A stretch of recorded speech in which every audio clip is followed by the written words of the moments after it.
Hello বন্ধুরা, আমি 2 সপ্তাহ আগে খিচুড়ি পিকনিক করেছিলাম আর এই ভিডিওটা গ্যালারিতে পেন্ডিং হয়েও পড়েছিল।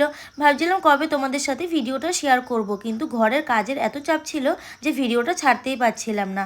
আজকের একটু সময় পেলাম, তাই ভাবলাম খিচুড়ি ভিডিওটা তোমাদের সাথে শেয়ার করেই দিই। আর তোমরা তো আগাগোড়াই জানো আমার খিচুড়ি খেতে খুব ভালো লাগে, আর এই শীতে সবজি দিয়ে খিচুড়ি বানালে পুরো জমেই যাবে। আমরা এই কয়জন মিলে ঘর থেকে সবজি চাল ডাল দিয়েই আজকের এই খিচুড়িটা করব। আমি সকালবেলা এসে আগে সবজিগুলো গুছিয়ে কেটে দিলাম, তারপরে দিদি এখানে চাল আর ডালটা সিদ্ধ করতে বসিয়ে দিয়েছে, আর একটা দিদি এদিকে সবজিগুলো ভালো করে ধুয়ে নিচ্ছে। আর হ্যাঁ, আজকের গোবিন্দভোগ চালের খিচুড়ি হবে না, আজকের রেশনের চালের খিচুড়ি হবে।